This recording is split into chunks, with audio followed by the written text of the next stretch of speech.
Asalaamu calaykum saaxiibayaal soo dhawaada. Waxaan halkan inkula wadaagi doonaa wararkii iyo dhacdooyinkii ugu dambeeyay ee adduunka, kuwooda ugu waaweyn ee saameynta ku leh adduunka. Waxaana ugu horeeya xiisada maranbiyoodka Hormuz iyo go'doominta lagu soo rogay dekedaha Iran sida ay u shaqeynayaan. Warar kala duwan ayaa kasoo baxay oo isburinayo. Warar qaar waxay sheegayaan in cunaqabateyntaas iyo go'doomintaasi sida la rabay aysan u shaqeynin oo dhowr markab ay saacadihii u dambeeyay halkaasi ka gudbeen, halka ciidamada Mareykankuna taas ay diidayaan oo ay leeyihiin go'doominta aan kusoo rognay maranbiyoodkaasi iyo dekedaha Iran sida loogu talagalay ayay u shaqeynayaan.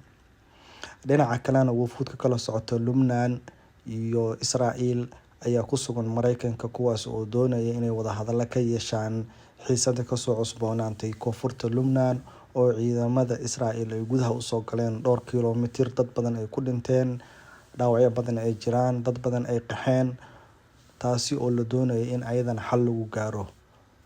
Waxa kaleeto oo qodobadeena aad ku maqli doontaan hadduu Ilaahay ogolaado, dagaalkii ka socday wadanka Suudaan oo 3 sano jirsaday, dhibaatooyinkii dagaalkaas lagala kulmay, sida hadda xaalku yahay, meelaha la kala joogo.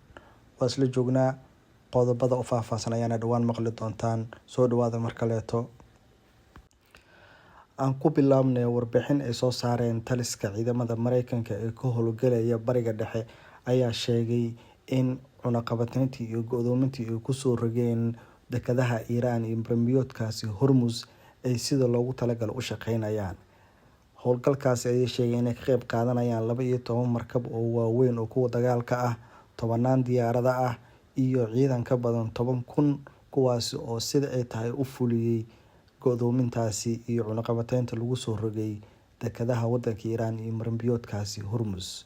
Laakiin warar arintaasi burinaya ayaa sheegaya in galinkii dambe ay shalay 2 markab ay ka gudbeen marinka Hormuz, kuwaasi oo kasoo baxay dekedaha Iran. China oo xiriir dhow la leh kuna tiirsan saliidda laga soo saaro wadanka Iran ayaa aad u cambaareynaya arintaasi, caro weynna ka muujinayo, sheegana in tilaabadan ay khatar ku tahay amniga iyo dhaqaalaha adduunka intaba. Dhinaca kalena magaalada Washington ee Mareykanka waxaa saacadihii dambe ee maanta lagu soo gabagabeeyay wada hadallo u dhexeeyay Lubnaan iyo Israa'iil oo ay dhexdhexaadi ka ahaayeen Mareykanka. Waana wada hadaladii ugu horeeyay oo toos isku hor fariistaan Lubnaan iyo Israa'iil muddo ku dhow 43 sano. Dowladda Lubnaan waxa ay doonaysaa xabad joojin degdeg ah iyo in ay joojiyaan Israa'iiliyiinta howlgallada ay ka wadaan koonfurta Lubnaan, kuwaasi oo khasaaro weyn geystay. Ku dhawaad 1,000 qofood ayaa ku dhimatay, ilaa 6,500 dad ka badanna waa ay ku dhaawacmeen, 10,000 oo dadana waa ay ka qaxeen.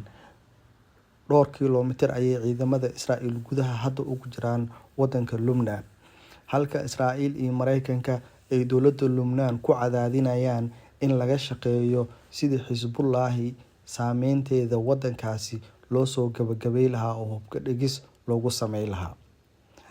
Bayaan laga soo saaray war-saxaafadeedka waxa ay sheegayaan in wada hadallada tooska ay sii socon doonaan, Mareykanka dhaqaale ku taageeri doono dhibaatooyinka dadka halkaas ka soo gaaray ee qaxa iyo duruufuhu ay saameeyeen colaadda.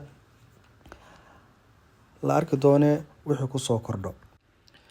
Qodobkeena ugu dambeeya waxaan ku eegi doonaa colaadda wadanka Suudaan oo 3 sano jirsatay una bilowday sanadkii 4aad. Colaad aad wadankaas u saameysay oo dhibaatooyin badan ka soo gaareen shacabka iyo dowladda dalkaasiba ayaa wadankaasi Suudaan weli ka socoto oo sanadkii 3aad u buuxsameen dadka reer Suudaan oo ay colaad la nool yihiin, kii 4aadna uu bilowday. Haddaba maxaa ka dhashay 3daasi sano oo dagaalku u socday, natiijooyinka la kala gaaray, shacabka dhibaatooyinka soo gaaray ayaan ku eegi doonaa qodobkaani hadduu Ilaahay ogolaado. Sida aan ogsoonahay, dagaalkan wuxuu bilowday bishii Abriil ee sanadkii 2023, waxa uuna sababay in dowladda laga qabsado inta badan caasimadda iyo meelo badan oo jabhadda loo yaqaano Dacmu Sariic ama RSF waxaa u suura gashay inay qabsadaan garoonkii, madaxtooyadii iyo meelo badan oo kamid ah wadanka iyo caasimadda. Dowladdana waxaa lagu riixay inay caasimadda isaga baxdo, Boorto Suudaan u guurto, halkaasi dib isaga soo abaabusho. 2025 waxaa dowladda u suura gashay inay horumar badan dagaalka ka sameyso, caasimadii qabsato, meesha loo yaqaano Waadi Almadani, gobollo badan oo bartamaha iyo waqooyiga iyo caasimadda isugu jiro ayay dowladdu gacanta ku dhigtay. Waxaana jabhadda hadda lagu soo koobay gobolka Darfur iyo Kordofan. Laakiin dagaalku dhinaca kale wuxuu geystay dhibaato aad iyo aad u xoogan oo soo gaartay shacabka reer Suudaan. In ka badan 20,000 oo dadka reer Suudaan ayaa dagaalkani ku dhintay. Tiro ayadana kor u dhaafaysa 14 milyan oo qof ayaa dagaalkani ku barakacay, halka gaajo iyo duruufo nololeed oo adag ay soo wajaheen tiro ka badan 33 milyan oo dadka reer Suudaan ah. Intaas ayaan kusoo gabagabaynaynaa warbixinadeennii iyo wararkii ugu dambeeyay ee saameynta ku leh adduunka. Waa isla joognaa. Soo dhawaada saaxiibayaal. Assalaamu calaykum.